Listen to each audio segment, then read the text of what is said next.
To Book Poverty by America's Matthew Desmond is a thought-provoking examination of poverty in the United States. Through a mix of data, personal stories, and compelling arguments, Desmond identifies systemic policies and practices that favor the wealthy while disadvantaging the poor. Desmond highlights that 38 million Americans live below the poverty line, with millions more struggling just above it. Poverty in the U.S., he argues, is not caused by a lack of resources, but by structural inequalities that exploit low-income populations for the benefit of affluent individuals. Desmond identifies the erosion of American wages over the past 5 decades as a key driver of poverty. Declining union power and a shift to precarious employment arrangements have led to stagnant wages and job instability, benefiting corporations and consumers at the expense of workers.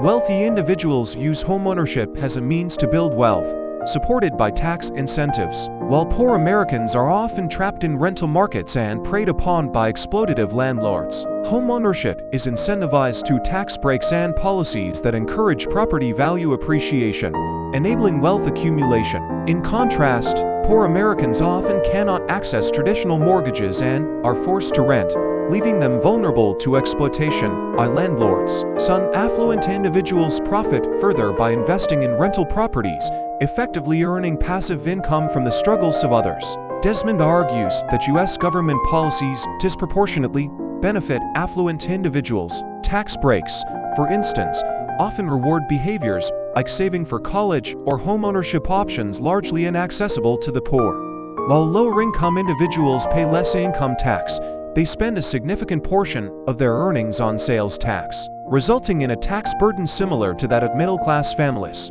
Desmond proposes a combination of systemic reforms and individual action. Desmond advocates for closing tax loopholes that benefit corporations and the wealthy. He also calls for a more equitable tax system that redistributes wealth, ensuring sufficient funding for public goods and services. Zoning laws that restrict the construction of low-income housing in affluent neighborhoods perpetuate economic segregation. Desmond proposes repealing these laws to create more inclusive communities and provide better opportunities for low-income families. Desmond urges individuals to consider labor practices when making purchasing decisions, much like they evaluate environmental impact. Supporting companies that treat their workers fairly can create pressure for broader change in labor standards. Desmond draws parallels between the fight against poverty and historical abolitionist movements, emphasizing the moral imperative of ending economic injustice. Thanks for watching.